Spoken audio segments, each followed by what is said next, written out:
CTET 2021-22 की तैयारी कर रहे हैं। एनसीईआरटी पर्यावरण का निचोड़ वीडियो रहेगा। मुश्किल से 50 से 60 मिनट में ये कंप्लीट एनसीईआरटी आपकी तैयार हो जाएगी।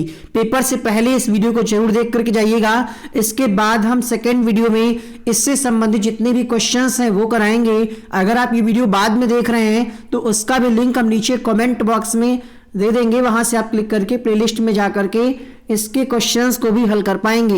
इसमें महत्वपूर्ण टॉपिक को कवर करेंगे टॉपिक वाइज। सबसे पहले हम टॉपिक लेंगे यहाँ पर परिवार, फिर इसके बाद घर के बारे में। परिवार है तो भाई घर भी होना चाहिए। घर के बाद खाने पीने की चीज़ों के बारे में यानी भोजन के बारे में, और भोजन के बाद हम खाने पीने की जो चीज़ें हैं उनको हम संरक्षित कैसे रख सकते हैं। फिर अगर हम खाते पीते हैं तो उससे कुछ रोग भी होते हैं, तो रोग के बारे में हम चर्चा करेंगे। उसके बाद हम चर्चा करेंगे खेती के बारे में, और ऐसे ही सारे टॉपिक आपको कक्षा 3, 4, 5 के जो हैं सब एक ही वीडियो में देखने को मिल जाएंगे। इसके पहले भी हमने एक वीडियो बनाया था ईवीएस पापा वीडियो के नाम से। 2021 में जो परीक्षा हुई थी उसमें लगभग 13 से 14 प्रश्न कंटेंट वाले उसी एक वीडियो से देखने को मिले थे। इस बार भी वैसा ही कुछ होगा। बस आप वीडियो को कंप्लीट देखिए और नोट्स को अपने बनाते चलिएगा।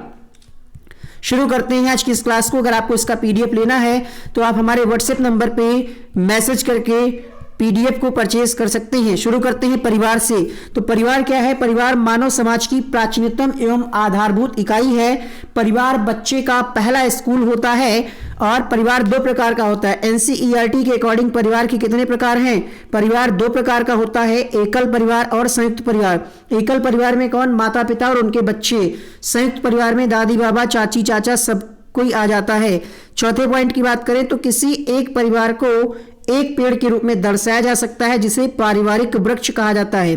बच्चों का सामाजिकता का पहला पाठ परिवार से प्राप्त होता है। कक्षा में मौजूद बच्चों को परिवारों में विविधता के पाठ से शुरुआत की जा सकती है।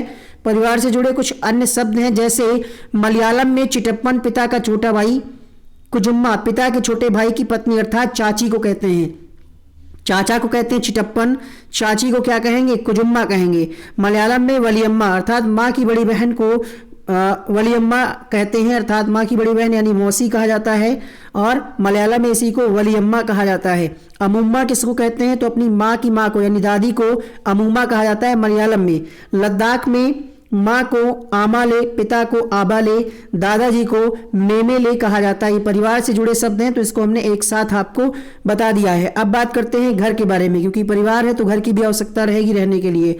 मकानों की विविधता दिखाने के लिए कुछ जगह जैसे असम, राजस्थान, दिल्ली, पहाड़ी इलाके का उपयोग करने से इन जगहों का प्रवेश समझने से बच्चे इन मकानों को समझ जाएंगे। असम के बारे में बात करते हैं तो असम में बारिश बहुत होती है।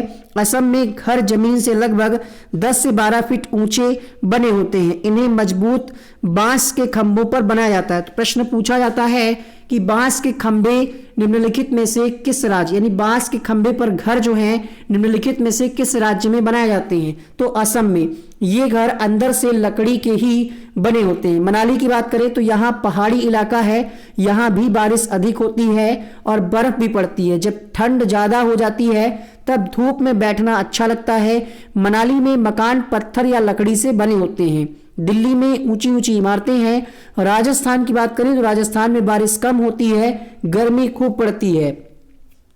राजस्थान में लोग मिट्टी के घरों में रहते हैं। घरों की दीवारें बहुत मोटी होती हैं। इन दीवारों को मिट्टी से लीप पोत कर सुंदर बनाया जाता है। घरों की छत एक कटीली झाड़ियों की बनी होती है। जम्मू कश्मीर के लोग इलायची और बादाम डला हुआ कहवा पीते हैं। डल झील कहाँ है? तो ये कश्मीर में है। कश्मीर में हाउस बोट भी होती है।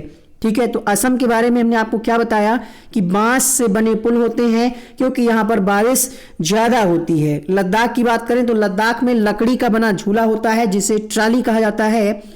स्कूल पहुंचने के लिए रोज नदी पार करनी पड़ती है। खूब चौड़ी और गहरी नदी होती है। नदी के पार जाती हुई मजबूत लोहे की रस्सी बनी होती है। उसी रस्सी को पकड़ करके लोग एक स्थान से दूसरे स्थान को जाते हैं। सीमेंट की पुल की बात करें तो सीमेंट ईंट और लोहे के सरियों से बने होते हैं। पोल पर चढ़ने उतरने के लिए सीढ़ियां भी होती हैं। बल्लम क्या है? केरल के कुछ भागों में बच्चे पानी को पार करने के लिए बल्लम यानी लकड़ी की बनी छोटी नाव में बैठकर स्कूल पहुंचते हैं। ऊंट गाड़ी कहाँ पाई जाती है? रेगिस्तान में। मैदानी इलाकों में बैलगाड़ी का प्रयोग किया जाता है, इसमें इतना ही इंपॉर्टेंट है। जुगाड़ क्या है?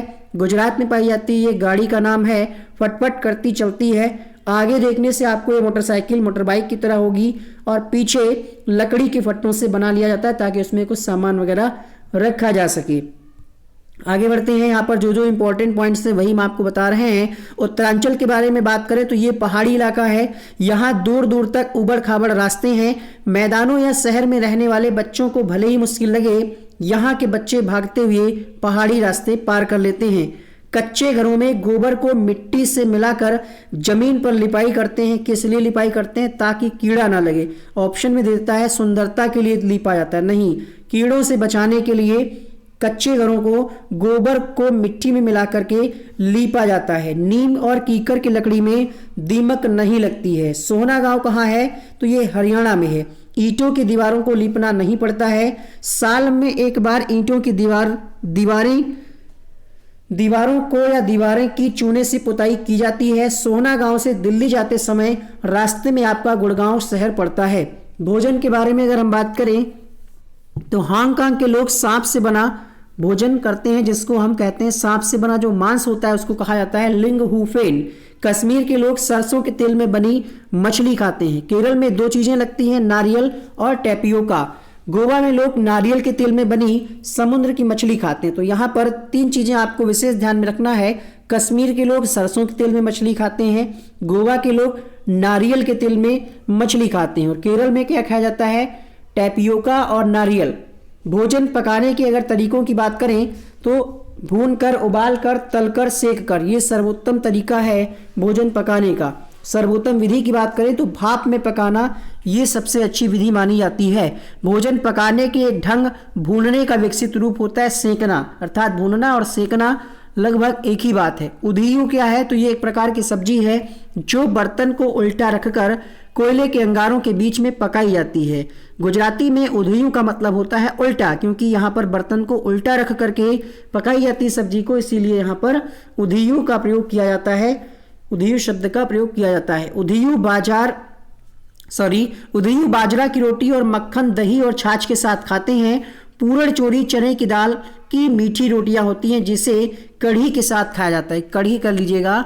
असम में चाय के साथ पीठा भी दिया जाता है। भात सुक्तो क्या है? तो चावल और रसे वाली सब्जी को भात सुक्तो कहा जाता है।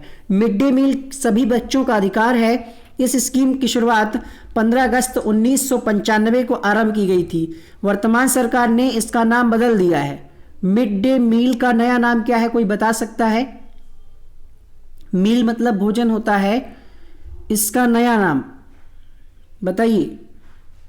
भाजपा सरकार के द्वारा इसका नाम बदल दिया गया है, पीएम पोषण करके इसका नाम कर दिया गया है। चलिए आप लोग इसको पढ़ लीजिएगा सर्च करके, मिड डे मील स्कीम। अब जो है इसको प्रधानमंत्री पोषण योजना के नाम से जाना जाएगा। आगे बढ़ते हैं। पानी साफ करने का सबसे अच्छा तरीका क्या है? कि पानी को उबाल करके साफ किया जाए। चलिए अब देखते हैं यहाँ पर कुछ चीज़ें हैं जो कहाँ से आई हैं। जैसे लास्ट टाइम में भी प्रश्न पूछा गया था कि टमाटर कहाँ से आया, ठीक है, या फिर आलू गोभी कहाँ से आया, मटर कहाँ से आया। तो ध्यान रखिएगा यहाँ पर गोभी और मटर यूरोप से आया, कॉफ़ी, बीन्स, भिंडी अफ्रीका से आया, मिर्ची को पुर्तगाल देश के व्यापारी दक्षिण अमेरिका से भारत लाए, टमाटर, आलू, मूंगफली, अमरूद, चाय भी दक्षिण अमेरिका से ही आया। तो इसमें से कोई भी एक प्रश्न आपसे पूछा जा सकता है, चाहे वो आपसे आलू पूछ ले, मूंगफली पूछ ले, अमरूद पूछ ले, तो ये ध्यान रखिएगा अमेरिका से आए हैं। गोभी के बारे में बता ही दिया हमने। गांधीधाम, अहमदाबाद, वलसाड कहाँ है? गुजरात में है। अहमदाबाद स्टेशन पर ढोकला, चटनी, नींबू वाले चावल, मिठाई आदि खाने वाली चीज़ें देखने को मिलती हैं। वलसाड स्टेशन पर खाने पीने की चीज़ें बेचने वाले गरम चाय, बटाटा, बड़ा पूड़ी, सागर और ठंडा दूध बेच रहे थे। खाद्य संरक्षण की बात करें, जैसे खाद्य में कुछ चीज़ें ऐसी होती हैं जिनको हम संरक्षित करके रखते हैं ताकि वो खराब ना हो और उसको हम लॉन्ग टर्म तक सुरक्षित रख सकें, प्रयोग में ला सकें।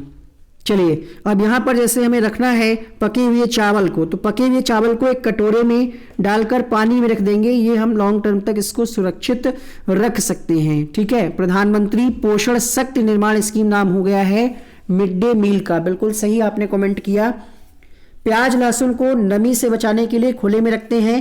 हरी धनिया को बचाने के लिए हम क्या करते हैं, गीले कपड़े में लपेट कर रखते हैं। आजकल तो सब लोग फ्रिज में ऐसे ही रख देते हैं, बट अच्छा तरीका है कि गीले कपड़े में लपेट कर रखा जाए, हरी धनिया को, खराब नहीं होगी। आत्रेयपुरम कस्बा आंध्र प्रदेश के पूर्वी गोदावरी जिले में स्थित है। मामिडी तांड्रा को आम पापड़ भी कहते हैं। मुस्लिम लोग जो होते हैं, ऐसा इसमें कहा गया है कि कपड़े को छानने में प्रयोग करते हैं। अगले प्रश्न की बात करें, अगले पॉइंट की, तो कांच के जार और बोतलों को अच्छी तरीके से सुखाया जाता है ताकि उसमें नमी ना रह जाए, क्योंकि अगर हम बिना सुखाए उसको रख देंगे उसमें अचार, तो अचार खराब हो जाएगा। आम को पूरे साल चलाने के लिए उसका आम का अचार, चटनी, टॉफी, रस, जैम इत्यादि बनाया जा सकता है। रोग की बात करें तो मलेरिया मच्छरों के काटने से होने वाला रोग है। मलेरिया में क्या होता है, कपकपी और ठंड देकर के बुखार आता है। इसकी जो दवा है, मलेरिया की दवाई बहुत पुराने समय से सिनकोना पेड़ की छाल से बनाई जाती है। हीमोग्लोबिन या आयरन की कमी से एनीमिया रोग होता है। एनीमिया रोग में बच्चों के शरीर और दिमागी तंदुरुस्ती पर असर होता है।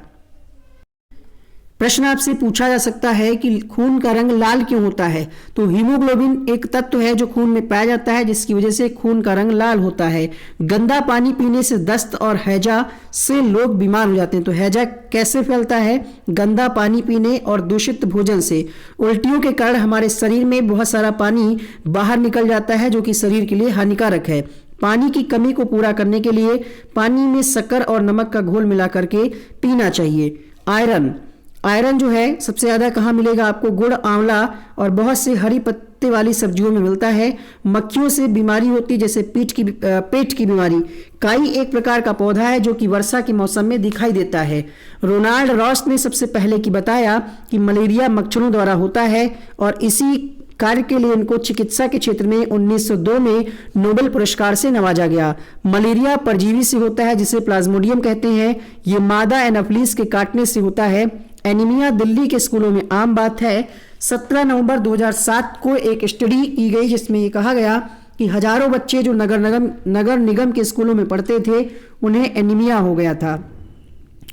अब क्या है, एनीमिया के लिए यहाँ पर सरकार के द्वारा विभिन्न प्रकार के कार्यक्रम चलाए गए और स्कूल में हेल्थ चेकअप भी होता है। स्कूलों में अब हेल्थ चेकअप होता है, सभी बच्चों को हेल्थ कार्ड बनाया जाता है। जिन्हें एनीमिया है उन्हें आयरन की गोलियां भी दी जाती हैं। सिनकोना पेड़ की छाल को लोग उबालकर और छानकर दवाइयां बनाते थे। पोलियो कैसा रोग है, तो पोलियो एक वायरस जनित रोग है, आनुवांशिक रोग नहीं है। पोलियो जैसी वायरस जनित बीमारियां जन्मजात नहीं होती हैं। उल्टी और दस्त ये तो हम आपको बता ही चुके हैं कि नमक और चीनी को घोलकर पीना चाहिए। खाना और पानी शरीर में न रुकने की वजह से शरीर में कमजोरी आ जाती है और पेट खराब हो जाता है। प्रश्न पूछा गया है कि हमारे पेट का तापमान कितना होता है, तो 30 डिग्री सेल्सियस होता है। पेट में पाया जाने वाला रस कैसा होता है, अम्लीय होता है, ये भी पूछा गया है। ऑप्शन में देगा अम्लीय, क्षारीय, दोनों, इनमें से कोई नहीं। जुखाम कैसा रोग है, ये भी पूछा गया है। जुखाम संक्रमण रोग है। कृषि के बारे में बात करें तो मिजोरम राज्य में होती झूम खेती, इसी को स्थानांतरित कृषि भी कहते हैं। इस प्रकार की खेती का तरीका ही निराला है। यहाँ पर जो है, जो बांस जंगल उगाता है उसे उखाड़ते नहीं है, बस गिरा करके जला देते हैं। जलने के बाद जो उसकी राख होती है वही खाद के रूप में प्रयोग में लाते हैं। जब जमीन तैयार हो जाती है तो जमीन की जुताई नहीं की जाती है, मिट्टी को हल्के से हिला करके बीज छिड़क दिए जाते हैं। एक ही में अलग अलग तरह के बीज जैसे मकई, सब्जियां, मिर्च और चावल बोए जाते हैं। फसल के समय भी अनचाही घास और पौधों को उखाड़ते नहीं हैं, उन्हें गिरा देते हैं। उखाड़ते नहीं है, जोतते नहीं, ये ध्यान रखिएगा 2 पॉइंट को। मिजोरम की मुख्य फसल चावल है। फसल पकने पर गांव में सबसे बड़ा त्यौहार मनाया जाता है। मिजोरम में लगभग 3/4 लोग जंगल से जुड़े हैं। और अगर हम खेती की बात करें, अगर हम एक ही तरह की फसल को बार बार उगाएंगे या कई प्रकार के कीटनाशक रसायन का प्रयोग करेंगे तो इससे क्या होगा, जमीन बंजर हो जाएगी। एक टीन बीज हम जितनी जमीन में बोते हैं उसे ही 1/3 जमीन कहते हैं। जुलाई के माह में प्याज की फसल उगाई जाती है। खूंटी से खेत की मिट्टी को नरम किया जाता है। हल को कुड़िये कहा जाता है कर्नाटक में। प्याज की फसल बोने के 20 दिन बाद उसमें छोटे छोटे पौधे निकल आते हैं। खेतों में कुछ पौधे बिना बोए अपने आप उगाते हैं, जिसे खरपतवार कहते हैं। केचुए जमीन में सुरंग बिल बनाकर मिट्टी को मुलायम कर देते हैं, जिससे जमीन उपजाऊ हो जाती है। केचुआ क्या होता है? केचुआ किसान का मित्र होता है। ऑस्ट्रिया में रहने वाले ग्रेगर मेंडल का जन्म 1822 में एक गरीब किसान परिवार में हुआ। मेंडल ने 7 साल तक मठ के बगीचों में 28,000 पौधों पर बारीकी से प्रयोग किए, ढेरों आंकड़े इकट्ठे किए और एक नई बात खोज निकाली। मेंडल ने पाया कि मटर के पौधों में कुछ गुण ऐसे हैं जो जोड़ियों में आते हैं। ठीक है, आगे बढ़ते हैं। यहाँ पर पौधों के बारे में बात कही जा रही। बीज या तो चिकना होगा या तो खुरदरा, पौधों का तना या तो लंबा होगा या तो नाटा, पौधा हरा होगा या पीला। ऐसी मशीन जो जमीन के नीचे से पानी को बाहर निकालने का काम करती है उसको हम ट्यूबवेल कहते हैं। कर्ज वसूल करने वाले को मुकदम कहा जाता है। काफिले में लोग पलायन करते हैं। इंदौर में एक व्यक्ति थे जिनका नाम था विष्णु चिंचालकर। ये क्यों फेमस हैं? क्योंकि ये सूखे पत्तों से चित्रकारी करते थे, ध्यान रखिएगा। ब्रेल लिपि की बात करें तो जो लोग देख नहीं सकते उनके पढ़ने का एक खास तरीका है जिसे ब्रेल कहा जाता है। ब्रेल एक मोटे कागज पर नुकीले औजारों से बिंदु बनाकर लिखा जाता है। ब्रेल कागज पर हाथ रखकर पढ़ा जाता है कि उस पर क्या लिखा हुआ है। लुई ब्रेल फ्रांस देश का रहने वाला था जिसने ब्रेल लिपि की खोज की। इस लिपि में मोटे कागज पर उभरे हुए बिंदु बने होते हैं। पूरे होने के कारण इन्हें छू करके पढ़ा जा सकता है। पूरे नहीं, यहाँ पर होगा उभरे होने के कारण इन्हें छू करके पढ़ा जा सकता है। ये लिपि 6 बिंदुओं पर आधारित होती है। ब्रेल लिपि अब कंप्यूटर पर भी लिखी जा सकती है। बच्चे ब्रेल लिपि को देखेंगे तो बेहतर ढंग से समझ पाएंगे। ब्रेल लिपि की जानकारी देते समय बच्चों को वास्तविक ब्रेल शीट दिखाना अच्छा रहता है। अब बात करेंगे नंदू हाथी से, क्योंकि हाथी से आपकी परीक्षा में एक प्रश्न हर बार पूछा जाता है। हाथी के बारे में पहला पॉइंट है यहाँ पर, एक बड़ा हाथी एक दिन में 100 किलोग्राम से ज्यादा पत्ते और झाड़ियां खा लेता है। हाथी बहुत कम आराम करता है, दिन में केवल 2 से 4 घंटे ही सोता है। हाथी को पानी और कीचड़ में खेलना बहुत भाता है, इससे उसके शरीर को ठंडक मिलती है। हाथी के कान भी पंखे की तरह होते हैं। गर्मी लगने पर हाथी अपने कान को हिला करके हवा कर लेता है। 3 महीने के जो हाथी का बच्चा होता है उसका वजन 2 क्विंटल होता है, या हम 200 किलोग्राम कह सकते हैं। हाथियों के झुंड में केवल हथनी और बच्चे ही रहते हैं। झुंड की सबसे बुजुर्ग हथनी ही पूरे झुंड की नेता होती है। एक झुंड में 10 से 12 हथनियां और बच्चे होते हैं। हाथी 14 से 15 साल तक ही इस झुंड में रहते हैं, फिर वे इस झुंड को छोड़ देते हैं और अकेले रहते हैं। झुंड में रहने वाले जानवर मिलजुल कर सभी काम करते हैं, जैसे खाने की तलाश में घूमना और नहाना। खेजड़ी की अगर हम बात करें तो ये राजस्थान में जोधपुर के पास एक गांव है खेजड़ी। इस गांव में खेजड़ी के बहुत से पेड़ थे। पेड़ों को कटने से बचाने के लिए 300 से भी ज्यादा लोगों ने पेड़ों से लिपट करके जान दे दी थी। यहाँ के जो लोग हैं उनको विश्नोई कहते हैं और ये पेड़ों और जानवरों की रक्षा करते हैं। रेगिस्तान में होते हुए ये इलाका आज भी हरा है। जानवर बिना किसी डर के इधर उधर घूमते हैं। खिजड़ी कहाँ पाया जाता है? तो ये रेगिस्तानी इलाके में पाया जाता है। इसे ज्यादा पानी की जरूरत नहीं होती है। इसकी छाल दवा बनाने के काम आती है। लकड़ी को भी कीड़ा नहीं लगता। इस पेड़ की फलियों की सब्जी बनाई जाती है। खिजड़ी से भी हर बार एक प्रश्न पूछा जाता है। इस बार देखते हैं कौन कौन से टॉपिक से प्रश्न आएगा। बच्चों को बड़ों से जानवरों और कीड़ों मकोड़ों के बारे में जानकारी प्राप्त करने के लिए प्रेरित किया जा सकता है। इसके अलावा बात करते हैं रेगिस्तानी ओक। ऑस्ट्रेलिया में रेगिस्तानी ओक पेड़ पाया जाता है। इसकी ऊंचाई 11 से 12 फीट और पत्तियां बहुत कम होती हैं। इस पेड़ की जड़ें ऐसे 30 पेड़ जमीन पर लाइन से लिटा दिए जाए उस लंबाई तक जमीन में गहरी होती हैं। और यहां पर बात करी जा रही है, यह पानी जो है इसकी तनों में जमा रहता है। ये पानी पेड़ के तने में जमा होता रहता है। जब कभी भी इस इलाके में पानी नहीं होता तो वहां के लोग इसके तने के अंदर पतला पाइप डाल करके पानी निकाल लेते थे। भाई लिखा है तो पढ़ लीजिएगा, अब इसको चेक करने वहां मत जाइएगा। बरगद के पेड़ की लटकन उसकी जड़ें होती हैं, टहनियों से निकलती हैं और बढ़ते बढ़ते जमीन के अंदर चली जाती हैं। ये जड़ें मजबूत खंभों की तरह पेड़ को सहारा देती हैं। तो जड़ का कार्य आपसे पूछा सकता है कि जड़ का कार्य क्या है, तो ये पेड़ का सहारा भी देती हैं बरगद की जड़ें। आगे बढ़ते हैं अगले पॉइंट के लिए। नेपेंथीज की बात करें, देखिए हम टॉपिक वाइज यहाँ पे कवर कर रहे हैं, आपको भी लग रहा होगा कि बिल्कुल सीक्वेंस में आपको चीजें पढ़ाई जा रही हैं। पहले हमने आपको खेजड़ी के बारे में बता दिया, फिर रेगिस्तानी ओक, फिर बरगद, फिर नेपेंथीस, ये सब पेड़ पौधों के बारे में हो जाएगा। फिर हम पक्षियों के बारे में बात करेंगे। नेपेंथीस को हम शिकारी पौधा कहते हैं। ये जो है इसकी खास बात क्या है कि ये इसका आकार जो है ये लंबे घड़े जैसा होता है और ये कीड़े मकोड़ों को, जैसे छोटे या फिर बड़े, जो भी इसके मुंह के पास आएगा, ऐसे घड़े जैसा होता है इसका आकार, और ये क्या करता है, खुशबू निकालता है। यहाँ पे कहा जा रहा है यह एक विशेष गंध से कीड़ों को आकर्षित करके शिकार करता है ये पेड़, लेकिन शिकार करता है। ठीक है, ये मेढ़ क्या है, ये मेढ़ नहीं, ये मेढक है। ठीक है, जो मेढक को यहाँ पर मेढक कर लीजिएगा, मेढक कीड़ों मकोड़ों चूहे जैसे छोटे जीव को अपने अंदर फांस करके खा जाता है। आकार आपने जान लिया, गंध निकालता है, आवाज नहीं निकालता, ध्यान रखिएगा। नेपेंथीस ऑस्ट्रेलिया, इंडोनेशिया और भारत के किस राज्य में, तो भारत के मेघालय राज्य में पाया जाता है। पक्षियों की बात करें तो हमारा राष्ट्रीय पक्षी मोर है। मैना झटके से अपने गर्दन को आगे पीछे करती है। उल्लू अपनी गर्दन पीछे तक घुमा सकता है। कलचुड़ी की बात करें, इसको इंडियन रोबिन कहा जाता है। पत्थरों के बीच खाली जगह में अपना घोंसला बनाती है। ये घोंसला घास से बना होता है। उसके ऊपर पौधों की नाजुक टहनी, जड़ें, बाल, रुई सब बिछा रहता है। कौवा पेड़ की ऊंची डाल पर घोंसला बनाता है।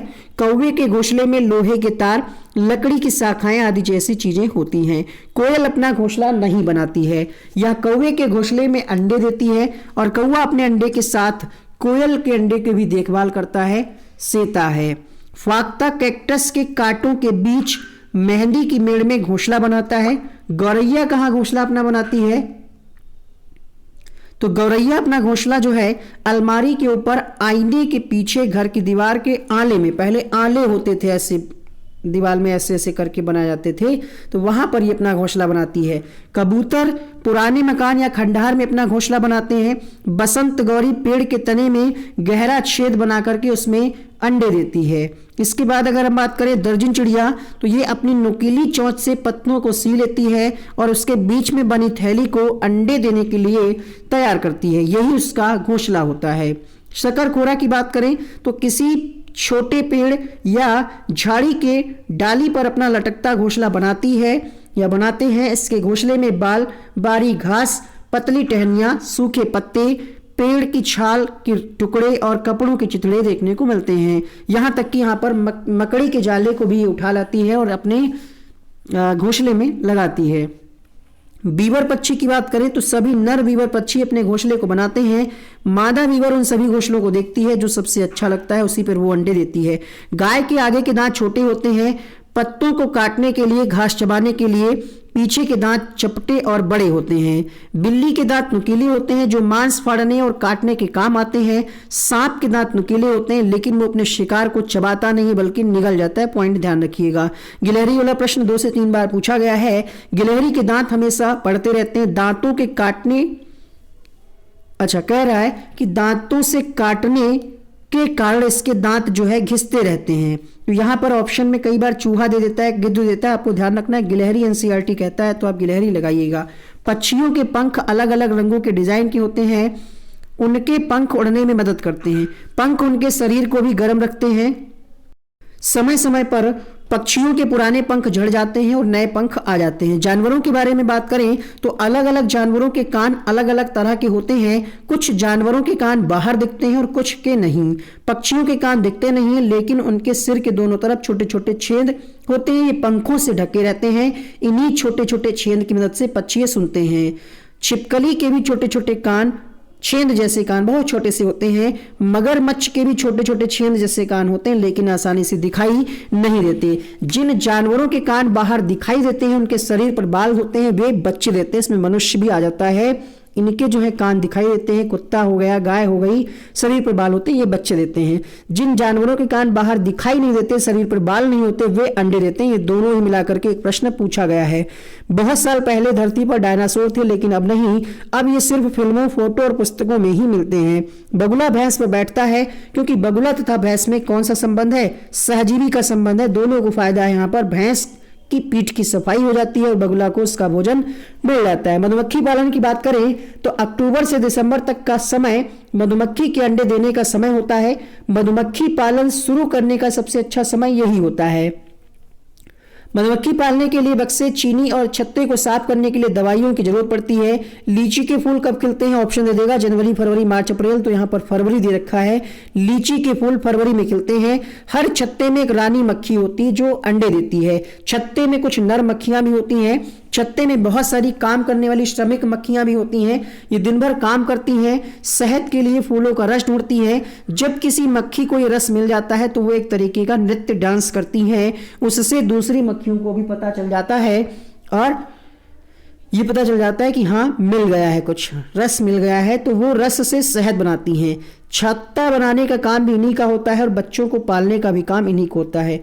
ठीक है, यह ना हो तो ना ही छत्ता बनेगा, ना ही शहद इकट्ठा होगा। शहद के बिना छत्ते की सारी मधुमक्खियां भूखी भी रह जाती हैं।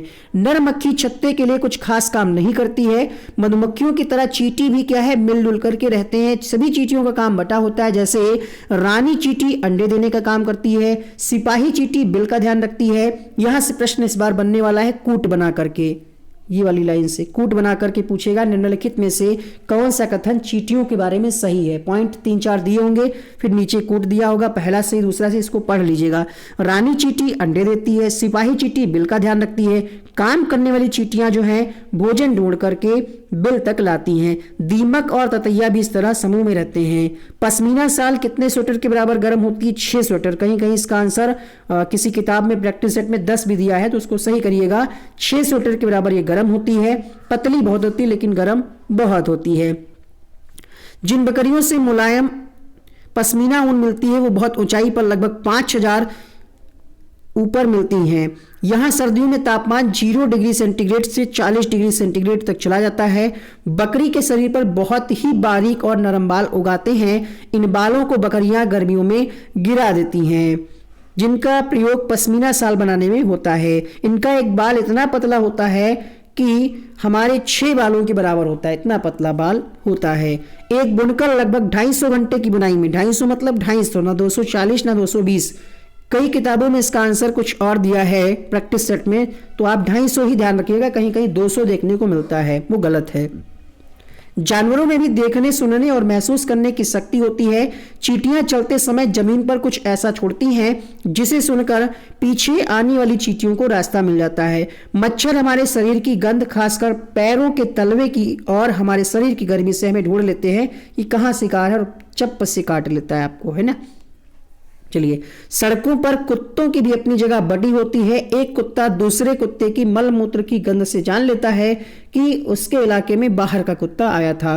रेशम का कीड़ा अपनी माता को उसकी गंध से कई किलोमीटर दूर से ही पहचान लेता है।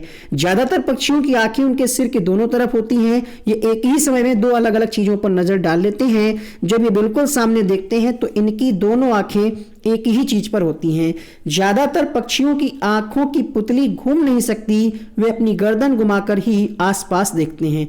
पक्षी जब दोनों आंखें एक ही चीज पर केंद्रित करते हैं तो उन्हें चीज की दूरी का एहसास होता है, और जब अलग अलग चीजों पर केंद्रित करते हैं तो उनके देखने का दायरा बढ़ता है। चील, बाज और गिद्ध ये हमसे 4 गुना अधिक दूरी को देख पाते हैं, यानी जो चीज हमें 2 मीटर की दूरी से दिखाई पड़ेगी उनको ये 8 मीटर की दूरी से ही देख लेंगे। प्रश्न पूछा गया है। अगले पॉइंट से जो भी चीजें लिखी गई सब प्रश्न में पूछी गई हैं। आमतौर पे माना जाता है कि दिन में जगने वाले जानवर कुछ रंग ही देख पाते हैं, लेकिन जो जानवर रात में जगते हैं वो हर चीज को सफेद और काली ही देख पाते हैं। सांप के बाहरी कान नहीं होते, फिर सुनता कैसे है? तो ये कंपन को ही सुन पाता है। जंगल में ऊंचे पेड़ पर बैठा लंगूर पास आती मुसीबत जैसे शेर, चीता को देख करके एक खास आवाज निकाल करके अपने साथियों को संदेश देता है। इस काम के लिए पक्षी भी खास आवाजें निकालते हैं, कुछ अलग अलग खतरों के लिए अलग अलग आवाजें निकालते हैं।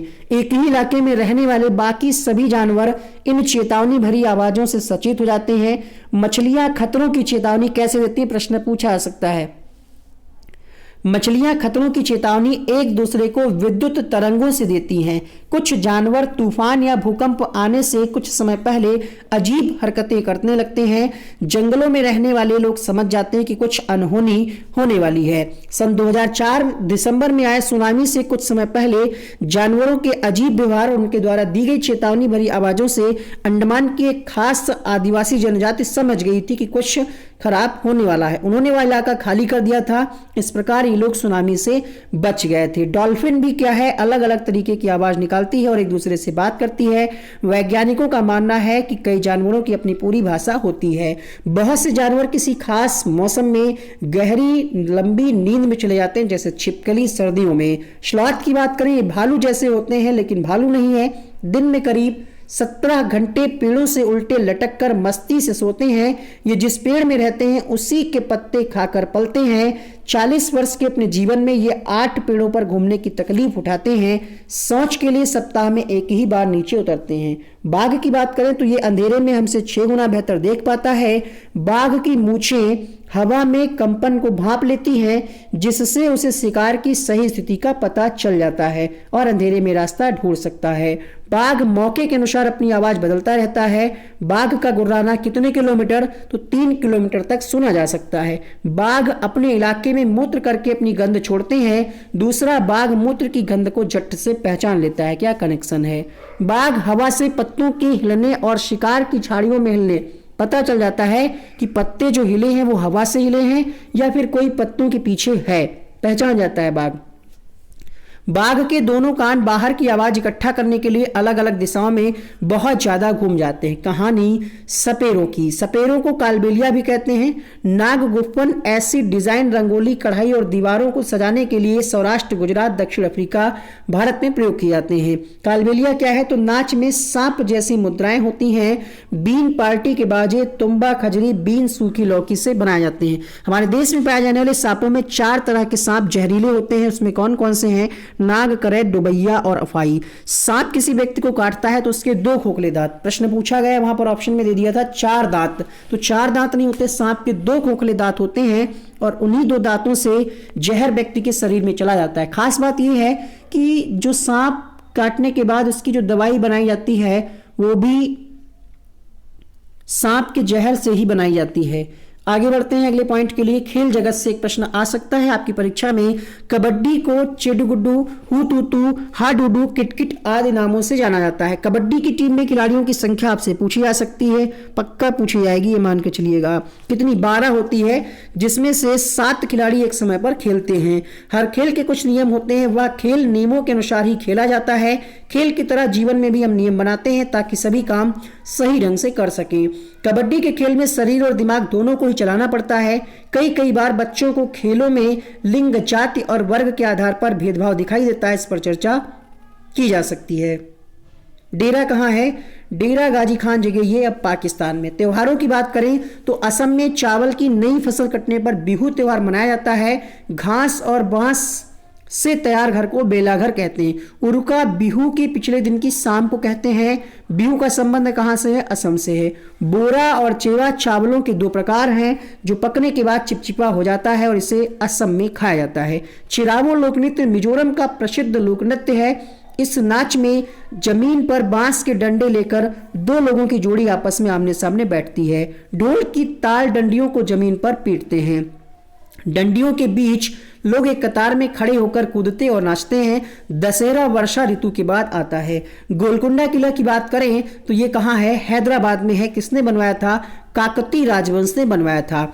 इसकी दीवार का एक भाग गोलाकार है, इसे हम बुर्ज या बेसन्स कहते हैं। गोलकुंडा की बाहरी दीवार पर कितने, 87 बुर्ज हैं। कुतुब शाही सुल्तानों ने गोलकुंडा में 1518 से 1687 साल तक राज्य किया। पहले 1200 में गोलकुंडा किला मिट्टी का बना हुआ था, वहां दूसरे राजाओं का राज्य था। ऊंची और गोल आकार की दीवारें दूर से ही चीजें देखने में सहायता करती थी, जिससे आक्रमण का पता चल जाता था। औरंगजेब यहाँ आक्रमण करने आया था लेकिन असफल रहा। अपनी सेना के साथ लगभग 8 महीने किले के बाहर रहा।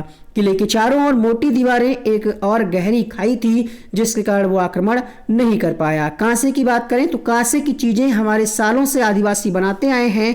कांसा 2 धातुओं का मिश्रण है, तांबा और टिन। बहुत बार प्रश्न पूछा गया है कि कांसा किसका मिश्रण है, तो कॉपर और टिन या तांबा और टिन का मिश्रण है। उस समय कांसे की बंदूकें बनती थी। सुल्तान अबुल हसन गाना बजाना और कुचिपुड़ी नृत्य का शौकीन था। राजा के महल में एक फतेह दरवाजा है, यहाँ जो भी कुछ बोलता है तो राजा के महल तक आवाज सुनाई देती है। खुदाई से काफी चीजें मिली हैं, जैसे बर्तन, हथियार, औजार, जेवर आदि। बर्तन के टुकड़ों को संभाल कर शीशे की अलमारी में रखा जाता था। मल्लापुरम जिला कहाँ है, ये केरल में है। मशक क्या है, तो एक चमड़े का थैला होता है जिसमें पानी भर करके ले जाया जाता है। अक्सर आपने देखा होगा ट्रक या जो टूरिस्ट होते हैं उनके ड्राइवर के पास ही रहता है, इसमें पानी ठंडा रहता है, मशक। बढ़ते हैं अगले पॉइंट की तरफ। यहाँ पर क्या कहा जा रहा है, सुनीता अंतरिक्ष में। तो हमारी पृथ्वी कैसी है, गोल आकार की है। इस एक विशेष ज्ञान नहीं, यहाँ पर यान होगा, एक विशेष यान जिससे अंतरिक्ष में जाते हैं, इसको हम अंतरिक्ष यान कहते हैं, स्पेसशिप कहलाता है। पृथ्वी में गुरुत्वाकर्षण का गुण पाया जाता है, इसी कारण पृथ्वी हर वस्तु को अपनी ओर खींचती है। ध्यान रखिए कि गुरुत्वाकर्षण का मतलब है ये वो गुण होता है जिसके कारण पृथ्वी हर वस्तु को अपनी ओर खींचती है। आप गेंद को ऊपर फेंकेंगे, मोबाइल को अपना ऊपर फेंक करके देखिएगा, वो नीचे ही आएगा, ऊपर नहीं जाएगा। ये गुण क्या होता है, गुरुत्वाकर्षण। गुरुत्वाकर्षण के अभाव में अंतरिक्ष यान में एक जगह टिक करके नहीं बैठ सकते, बल्कि एक जगह से दूसरी जगह तक तैरते हुए पहुंचते हैं। अंतरिक्ष में देखने पर हमारी पृथ्वी गुलाब की तरह गोल एवं सुंदर दिखाई देती है, और अंतरिक्ष से देखने पर पृथ्वी पर केवल ये नजर आता है कि समुद्र कहाँ है और जमीन कहाँ है। सुनीता विलियम अंतरिक्ष में स्पेसशिप से गई थी। सुनीता विलियम्स ने 6 महीने से ज़्यादा वहाँ पर समय व्यतीत किया है। जब वे भारत आई तो हजारों बच्चे उनसे मिले। भारत के लोग, ये प्रश्न पूछा गया है, भारत के लोग अर्जेंटीना और ब्राज़ील के लोगों के ऊपर गुरुत्व के कारण हैं, तो यहाँ पर आप इसको ध्यान रखिएगा। सुनीता जी ने जो वहाँ पर समय बिताया उनके कुछ अनुभव हैं। अनुभव में कहा गया है कि स्पेस में एक जगह टिक करके नहीं बैठ सकते, स्पेसशिप में एक जगह से दूसरी जगह तैरते रहते थे, पानी तक रुकता नहीं था, बुलबुले बन करके तैरता रहता था। चेहरा या हाथ मुंह धोने के लिए बुलबुलों को पकड़ना पड़ता था और कपड़ा गीला करना पड़ता था। वहाँ कंघी करने की जरूरत नहीं क्योंकि बाल हमेशा खड़े ही रहते हैं, टहल नहीं सकते, तैरने की आदत हो गई है। एक जगह पर रुकने के लिए खुद को चिपकाना पड़ता था। सुनीता के अनुभव को पृथ्वी का गुरुत्व समझने में मदद करेंगे। सुनीता ने उड़ान कब भरी थी, तो ये 9/12 यानी 9 दिसंबर 2006 को उड़ान भरी थी। पृथ्वी पर कुछ भी उठा ले तो वह वापस नीचे ही आता है। सुनीता विलियम्स ने पृथ्वी से 360 किलोमीटर दूरी स्पेसशिप में की गई थी। जब कोई कागज या पत्ता नीचे गिरता है तो हवा उसकी चाल कम कर देती है। सुनीता विलियम्स ने गुरुत्वाकर्षण बल का अनुभव नहीं किया, यानी वहां पर गुरुत्वाकर्षण बल नहीं पाया जाता है, गुरुत्व बल पाया जाता है। कहा जा रहा है यहाँ पर स्पेसशिप की खिड़की से पृथ्वी बहुत अद्भुत और सुंदर दिखती है। दूर स्पेसशिप में देशों का विभाजन नहीं दिखता है, यह विभाजन हम लोगों ने किया है, वहां से ऐसा कुछ नहीं दिखता है। उपग्रह का प्रयोग टीवी, टेलीफोन, मौसम की जानकारी के लिए करते हैं। टूटता तारा क्या है, प्रश्न पूछा गया है, तो ये वह पिंड होता है जो पृथ्वी के वायुमंडल में आते ही आग पकड़ लेता है। सन 1969 में आर्मस्ट्रांग चांद पर उतरने वाले सबसे पहले व्यक्ति थे। 2007 में सुनीता विलियम्स ने 6 महीने से ज़्यादा अंतरिक्ष में रुकने का रिकॉर्ड बनाया था। वह अंतरिक्ष में सबसे लंबे समय तक रुकने वाली पहली महिला थी, प्रश्न पूछा जा सकता है। आंध्र प्रदेश से जुड़ी हैं आपकी कर्णम मल्लेश्वरी, ये एक अंतर्राष्ट्रीय प्राप्त वेटलिफ्टर हैं, आंध्र प्रदेश की रहने वाली हैं। पापा इनके हवलदार पुलिस में। जब वे 12 साल की थी तभी से वजन उठाने का अभ्यास करने लगी थी। एक बार में 130 किलोग्राम तक वजन उठा लेती हैं। कर्णम मल्लेश्वरी ने भारत के बाहर 29 मेडल जीते हैं। उनकी 4 बहनें भी रोज वजन उठाने का अभ्यास करती हैं। मुक्तापुर गांव भी आंध्र प्रदेश के पोचमपल्ली जिले में है। इस जिले के अधिकतर परिवार बुनकर हैं, इसलिए इस बुनाई को पोचमपल्ली के नाम से पहचाना जाता है। कारीगर चमकदार रंगों की बहुत ही सुंदर पोचमपल्ली साड़ियाँ बुनते हैं। ऐसी साड़ी बुनने के लिए अच्छी कारीगरी चाहिए, इसके लिए कई दिनों की कड़ी मेहनत करनी पड़ती है। आंध्र प्रदेश के अंतर्गत तेलंगाना में खास तौर पहले क्या था, आंध्र प्रदेश के मतलब आंध्र प्रदेश में ही तेलंगाना था, ये तेलंगाना 2014 में अलग राज्य बन गया है। एग्जैक्टली हमें ईयर नहीं याद है, तेलंगाना अलग राज्य बना दिया गया है। तो पोचमपल्ली और कलमकारी साड़ियाँ बनाई जाती है। प्रश्न पूछा गया था लास्ट टाइम में, तो उन्होंने ऑप्शन में आंध्र प्रदेश नहीं दिया था, तेलंगाना दिया था। तो ध्यान रखिएगा, डिपेंड करेगा कि ऑप्शन में क्या दे रहा है। आंध्र प्रदेश में लोगों का एक विशेष समूह है जो एक विशेष कैंप लगाता है। इस कैंप के द्वारा कम उम्र की शादीशुदा लड़कियों को फिर से स्कूल भेजने में मदद की जाती है। बाल विवाह कानून के अनुसार लड़कियों की शादी की उम्र कम से कम कितनी, 18 और लड़के के लिए 21 वर्ष तय की गई है।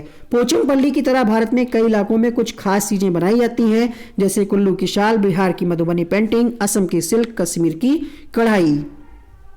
40 मिनट का वीडियो हो चुका है, लगभग 20 मिनट अभी और बाकी है, 90 स्लाइड हो चुकी हैं। और अभी तक अगर आपने वीडियो को लाइक नहीं किया तो ये गलत बात है। जल्दी से वीडियो में लाइक का बटन जो है दबा दीजिएगा। इससे आपका तो कोई नुकसान नहीं होगा, हमें भी कोई फायदा नहीं होगा, मतलब कोई हमारे अकाउंट में पैसा नहीं जाएगा। एक मोटिवेशन मिलेगा कि अगर 10,000 लोग देख रहे हैं तो यार कम से कम 9,000 तो लाइक कर ही दो, 1,000 लोग डिसलाइक कर दो, करिएगा जरूर। गुजरात की बात करें तो गुजरात के बारे में यहाँ पर है, वानगांव गांव कहाँ है, ये गुजरात में है। बाजरे का जन्म वानगांव में हुआ था। वानगांव अनाज साग सब्जी के लिए बहुत मशहूर है। पुराने समय में बीजों को, सूखी लौकी को मिट्टी से लपेटकर मिट्टी से लीप कर रखते थे। बीजों को नीम की पत्तियां कीड़ों से बचाती हैं। देहरी गांव भी कहाँ है, गुजरात में है। क्रोटोन पौधों की जड़ें ज्यादा गहरी नहीं होती। अब ये पौधों के बारे में मैं आपको बरगद के बारे में बताया, नेपेंथीस के बारे में बताया, रेगिस्तानी ओक बताया। तो यहां से आप सारे पॉइंट्स को जब याद कर पाएंगे तभी आप उत्तर कर पाएंगे। पूछ सकता है निम्नलिखित में से कौन सा कथन सही नहीं है, और दे देगा कि क्रोटोन पौधों की जड़ें बहुत अधिक गहरी होती हैं, तो ये क्या है, गलत कथन हो जाएगा। इसलिए एक एक पॉइंट यहाँ पर बहुत इंपॉर्टेंट है। क्रोटोन की पत्तियां मुरझाने लगती हैं तो इस बात का संकेत मिल जाता है कि इन्हें पानी देने की आवश्यकता है। केरल की बात करें तो गोवा से केरल तक के रेल में 92 सुरंग और 2000 पुल पड़ेंगे। उडुपी स्टेशन पर इटली बड़ा मिल रहा था। केरल में नारियल के पेड़ और चावल की खेती भी होती है। यहाँ के लोग ज्यादातर सफेद या क्रीम रंग की सूती धोती और साड़ियाँ पहनते हैं। केरल में पानी की दूसरी तरफ जाने के लिए केवल फेरी का ही इस्तेमाल होता है। केरल को मसालों का बगीचा भी कहा जाता है। यहाँ तेजपत्ता, छोटी इलायची, बड़ी इलायची, काले मिर्च आदि को उगाया जाता है। कोझीकोड भी कहाँ है, केरल में है। गुजरात के निकटवर्ती राज्य हैं मध्य प्रदेश, महाराष्ट्र, राजस्थान, दमन और दीप, दादरा और नगर हवेली। केरल के निकटवर्ती राज्य हैं कर्नाटक और तमिलनाडु। मैप वाले जो क्वेश्चंस अभी तक पूछे गए हैं उन पर एक अलग से हमने वीडियो बनाया है, प्लेलिस्ट में जाकर के देख लीजिएगा। उसमें आपको मैप, ट्रेन वाले, थीम वाले क्वेश्चंस मिल जाएंगे। भाषा की बात करें तो मलयालम आपकी केरल लक्षद्वीप में बोली जाती है, गोवा में कोंकणी, महाराष्ट्र में मराठी, गुजरात, दादर और नगर हवेली में आपकी गुजराती, कर्नाटक में कन्नड़ बोली जाती है। मुंबई के बारे में अगर हम बात करें, मुंबई महाराष्ट्र, अफसाना मंसूरी मुंबई के नागपाड़ा बास्केटबॉल टीम में है। विक्टोरिया टर्मिनल रेलवे स्टेशन कहाँ है, मुंबई में है। सोलापुर मुंबई में है। बच्चू खान प्लेग्राउंड मुंबई में है जिसका नाम मुस्तफा खान कोच के नाम पर पड़ा। भीमराव अम्बेडकर गोरेगांव महाराष्ट्र में छुट्टियां मनाने गए थे जब वे 7 साल के थे। इन्हीं की अगुवाई में भारतीय संविधान तैयार हुआ। यहाँ से प्रश्न 2020 की परीक्षा में आया था कि संविधान किसकी अध्यक्षता में तैयार हुआ, तो डॉक्टर बाबा साहब भीमराव अम्बेडकर। नारायण जी के साथ साबरमती में थे, वहां सबका अपना अपना काम था। इनका एक काम था कि आने वाले मेहमानों को टॉयलेट की सफाई का काम सिखाना। महाराष्ट्र के वर्धा शहर में भी गांधी और महादेव भाई ने ये काम किया। अबू धाबी की बात करें तो अबू धाबी में रेत के पहाड़ होते हैं जिन्हें रेत के टीले भी कहते हैं। प्रश्न पूछा गया 2019 की परीक्षा में, ठीक है, ध्यान रखिएगा। अबू धाबी में, अबू धाबी और आसपास के देश रेगिस्तानी इलाके में हैं। यहाँ शहर से थोड़ी ही दूर जाने पर दूर दूर तक रेत दिखाई देती है, ना ही कोई पेड़ है ना ही हरियाली, केवल रेत ही देखने को मिलती है। रेगिस्तान में बारिश नहीं होती, वहाँ सचमुच पानी बहुत कीमती है। वहाँ ना बारिश है, ना नदियाँ हैं, ना झील है, ना ही तालाब है। जमीन के नीचे भी पानी नहीं है। यहाँ रेतीली जमीन के नीचे तेल होता है, इसलिए तो यहाँ पेट्रोल आसानी से मिल जाता है। पेट्रोल पानी से सस्ता है, ये प्रश्न भी पूछा गया है कूट बना करके। अबू धाबी में कौन से पेड़ देखने को मिलेंगे, आपको खजूर के पेड़ देखने को मिलेंगे। अबू धाबी की मुद्रा को दिरहम कहा जाता है। गर्मी की वजह से अबू धाबी में लोग ढीले ढीले सूती कपड़े वस्त्र पहनते हैं और पूरा शरीर और सिर भी ढक कर रखते हैं, इससे वे तेज धूप से बच जाते हैं। बढ़ते हैं आपदा के बारे में जानते हैं। तो भूकंप क्या है, भूकंप एक प्राकृतिक आपदा है। भूकंप एक प्राकृतिक आपदा है जिसमें धरती हिलने लगती है और जान माल का बहुत नुकसान होता है। गुजरात के कच्छ में 26 जनवरी 2001 को एक भूकंप आया था। जब भी भूकंप आए तो क्या करें, घर से बाहर खुले मैदान में चले जाएं। घर से बाहर नहीं निकल सकते हैं तो फर्श पर लेटकर किसी मजबूत चीज जैसे मेज के नीचे छिप जाएं और उसको कस के पकड़ लें जब तक हिलना डुलना ना बंद हो जाए। सुबह के समय 26 जनवरी 2001 में अहमदाबाद में भूकंप आया था। इस शहर में कम से कम 150 इमारतें ढह गईं और शाम तक 250 शव निकाले गए थे। जंगलों के बारे में बात करें तो झारखंड में कुडुक एक आदिवासी समुदाय है। सूर्यमणि एक चमकता सितारा गर्ल स्टार है। चमकते सितारे उन साधारण लड़कियों की असाधारण कहानी है जिन्होंने अब स्कूल जाकर के अपनी जिंदगी बदल दी। सूर्यमणि हर रविवार को जंगल में बच्चों को ले जाती है। जंगलों में घूमते समय वह बच्चों को वहां के पेड़ पौधों और जानवरों की पहचान कराती है। सूर्यमणि का पूरा परिवार पास वाले जंगल से जड़ी बूटी इकट्ठा करके बाजार में बेचता था। उसकी माँ बांस से टोकरी बुनकर और गिरे हुए पत्तों से पत्तल बना करके बेचती थी। बुधिया माई जंगल को साझा बैंक मानती थी। जंगल समाप्त हो रहे हैं क्योंकि कहीं खदान खोद रहे हैं, कहीं बांध बन रहा है, कहीं लोग जंगलों को काट करके मकान बना रहे हैं। वासवी दीदी पत्रकार और सूर्यमणि झारखंड जंगल बचाओ आंदोलन में काम करने लगी। सूर्यमणि जब 21 साल की थी तो उन्होंने वासवी दीदी और कई लोगों की मदद से केंद्र खोला था जिसका नाम तोरांग रखा था। देखिए ये प्रश्न पूछा गया था 2020 में। कुडुक भाषा में तोरांग का मतलब होता है जंगल। जंगल अधिकार कानून 2007, यह कानून आदिवासियों को जंगल पर उनका हक दिलाता है। जो लोग 25 साल से जंगलों में रह रहे हैं एक जगह पर तो उनका वहां के जंगल और वहां पैदा होने वाली चीजों पर हक रहेगा। जंगल का संरक्षण वहां की ग्राम सभा करेगी। फौजी वहीदा, ये कौन है तो ये वहीदा प्रिज्म लेफ्टिनेंट कमांडर हैं। ये भारतीय नौसेना में डॉक्टर हैं और नौसेना की समुद्री जहाज पर काम करने वाली गिनी चुनी महिलाओं में से एक हैं। ये पहली महिला हैं जिन्होंने पूरी परेड की कमान संभाली। थन्ना मंडी गांव जम्मू कश्मीर के राजौरी जिले में है। जब परेड होती है तो पीछे 4 टुकड़ियां चलती हैं। पूरी परेड में 36 निर्देश देने होते हैं। निर्देश इतनी जोर से देने होते हैं कि सबसे पीछे वाली टुकड़ी के लोग भी सुन पाएं। प्रिज्म ऐसा कांच है जो 7 रंग दिखाता है। रेल टिकट की बात करें तो इसके बारे में आइए जान लेते हैं कि रेल का जो टिकट होता है ये कक्षा में हमें वास्तविक जीवन से चीज़ों को सिखाने और समझाने में मदद करता है। इस पर होता क्या है, ट्रेन नंबर होता है, सफ़र शुरू होने की तारीख होती है, बर्थ का नंबर होता है, किराया होता है। क्या जिस व्यक्ति को यात्रा करनी उसका नाम होता है? नहीं होता है। देखिएगा रेलवे टाइम टेबल से हमें बहुत सी जानकारी मिलती है, जैसे ट्रेन किस स्टेशन पर किस समय पहुंचेगी, किस समय स्टेशन छोड़ेगी, कितनी दूरी तय करेगी। ये बता ही चुके हैं उड़ीसा वाला आपको। वेल्ट्रो का आइडिया जॉर्ज में स्क्रॉल को 1948 में स्विट्जरलैंड में आया। कांटों वाले बीज से ये विचार पनपा था। बीज बड़े ही घुमक्कड़ होते हैं, पौधों के बीज बहुत दूर दूर तक पहुंच जाते हैं। कपड़ों में चिपक कर या पानी के जरिए भी ये सैर करते हैं। सोयाबीन की फलियां पकने पर फट जाती हैं और बीज निकल जाते हैं। घड़ी सर जो है ये 650 साल पुराना तालाब है। सर का मतलब यहाँ पर तालाब होगा। इसे जैसलमेर यानी राजस्थान के राजा घड़सी ने बनवाया था। इस तालाब के घाट पर एक स्कूल भी है जहाँ बच्चे पढ़ने आते थे। इस तालाब से जुड़े 9 तालाब थे और वो पानी बरसने पर एक अकेले तालाब से भरते थे। जैसलमेर में बहुत कम बारिश होती है, साल में एक बार और कभी कभी तो वो भी नहीं। राजस्थान में जैसलमेर के अलावा बहुत से ऐसे इलाके हैं जहां साल में 10 से 12 दिन ही बारिश होती है। यहाँ लोग बारिश की हर बूंद की कीमत को जानते थे। बूंद को इकट्ठा करने के लिए तालाब और जोहड़ बनवाए जाते थे। आज भी कहीं कहीं कई 100 साल पुराने पानी के स्रोत हैं, जैसे बावड़ी, तालाब आदि, जिनसे लोगों की पानी की जरूरत पूरी होती है।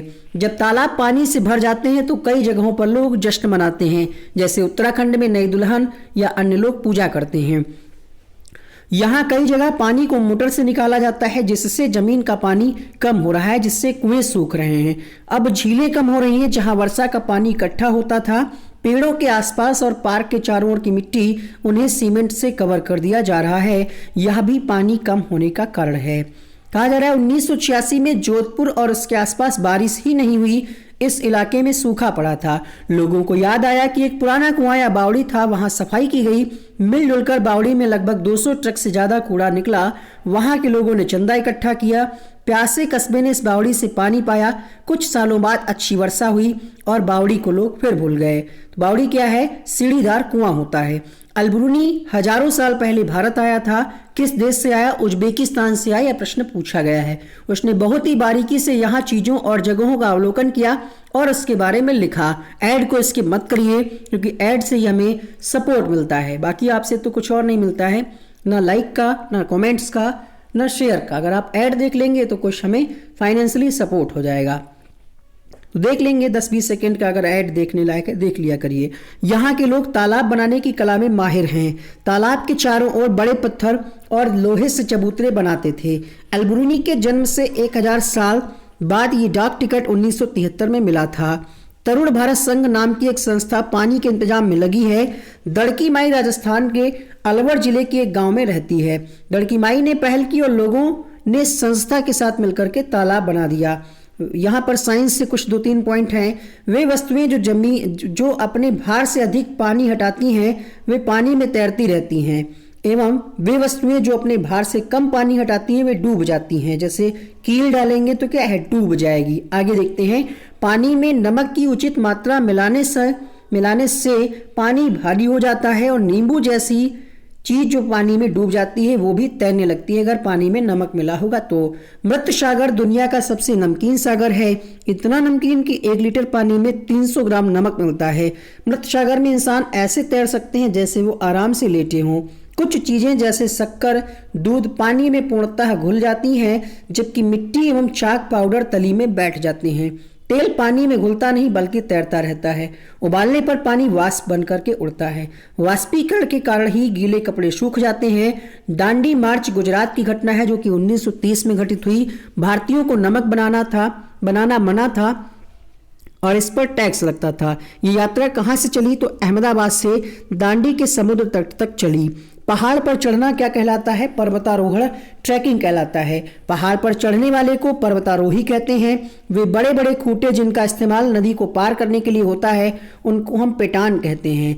चट्टानों पर चढ़ना रॉक क्लाइंबिंग कहलाता है। एक तरह का हुक जिससे रस्सी को लटकाया जाता है उसको स्लिंग कहते हैं। पहाड़ पर से नीचे उतरने को पर्वतारोही की भाषा में रॉपलिंग कहते हैं। एडवेंचरस कोर्स के डायरेक्टर ब्रिगेडियर ज्ञान सिंह थे।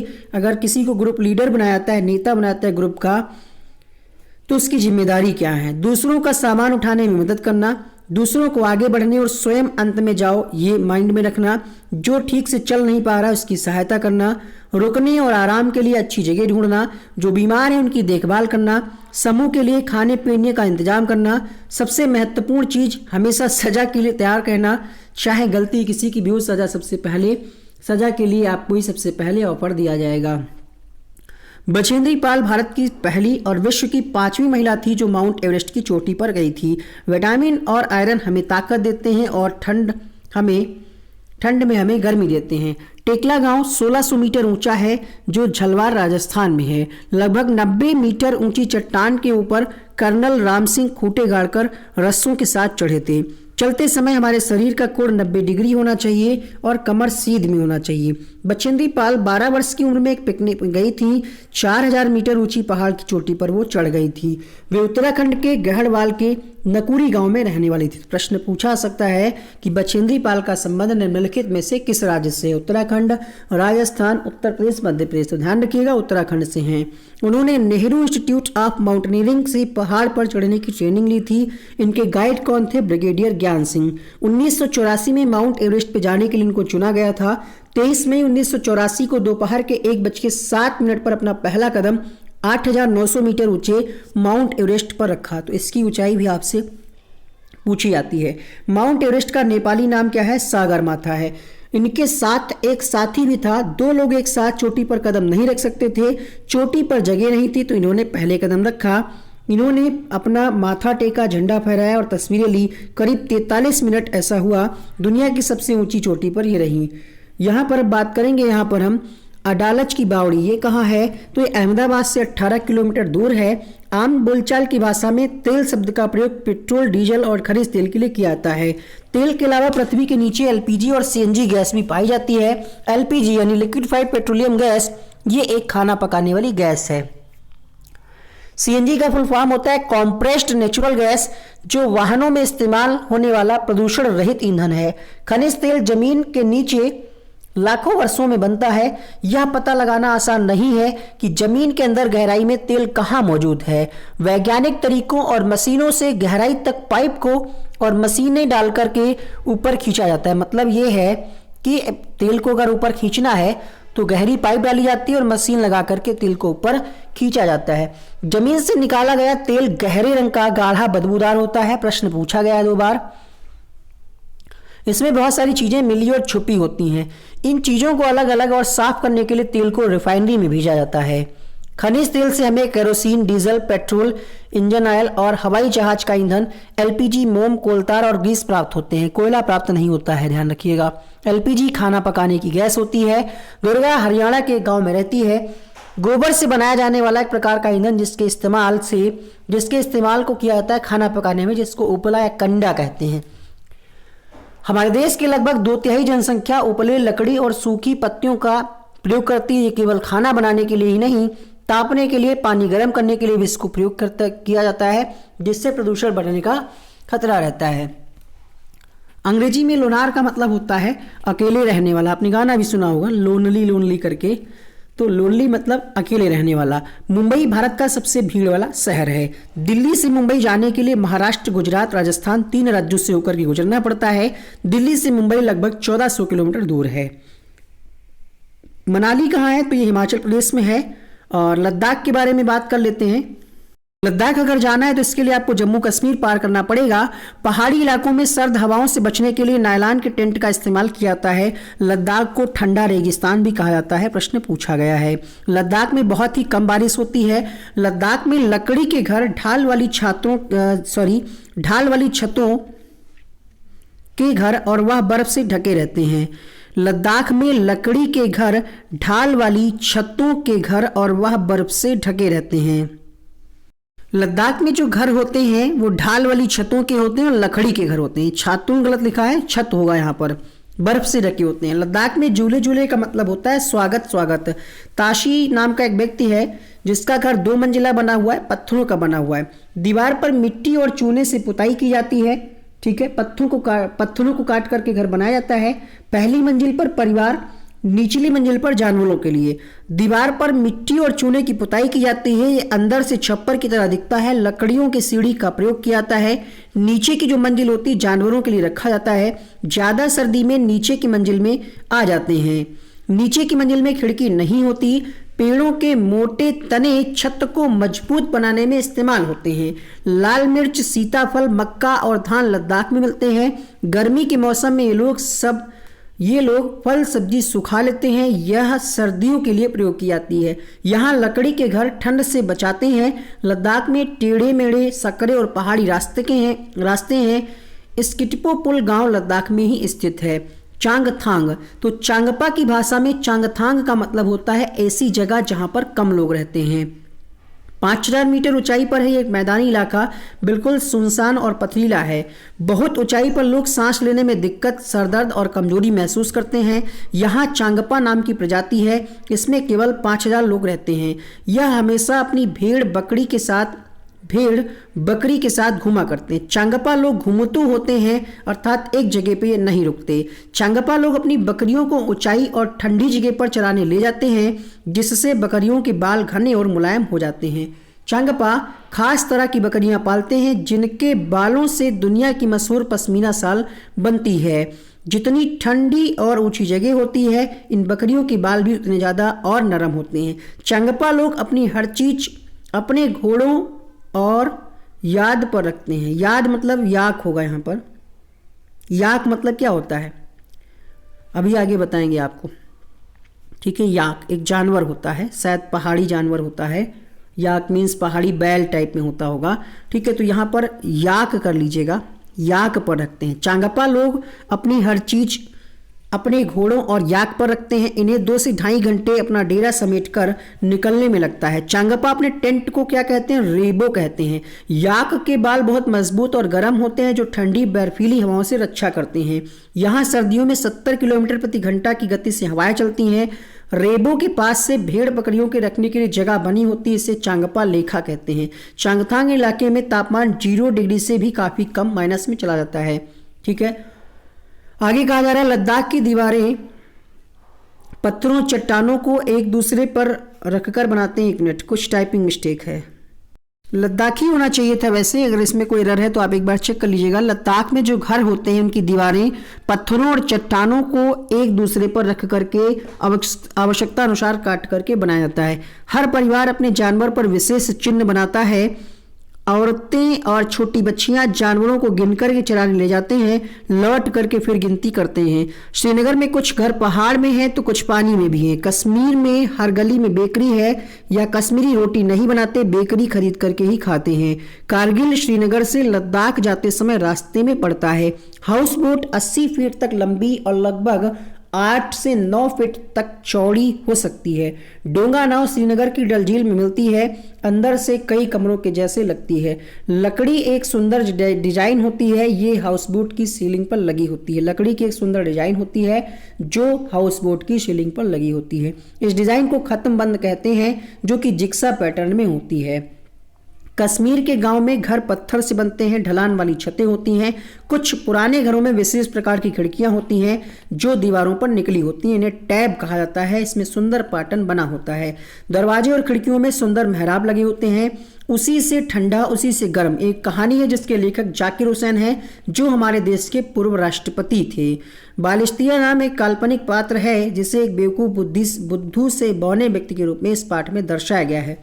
एक उपकरण का नाम आपको ध्यान रखना है। स्टेथोस्कोप एक ऐसा उपकरण है जिससे हमारे हृदय की धड़कनों को तथा हमारी सांसों को सुना और गिना जाता है। 2 प्रश्न आपके लिए होमवर्क। ये वीडियो ये आपकी कक्षा 3, 4, 5 की एनसीईआरटी लगभग 1 घंटे की वीडियो में कंप्लीट होती है।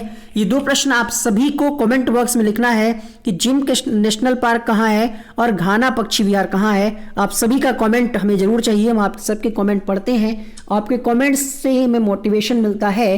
तो सभी लोग इस प्रश्न का आंसर कमेंट बॉक्स में लिखिएगा। ये वीडियो यहीं पर कंप्लीट होता है। इससे संबंधित जो हमने क्वेश्चंस कराए हैं वो वीडियो यहां पर हम लगा देंगे, यहीं से आप क्लिक करके देख लीजिएगा।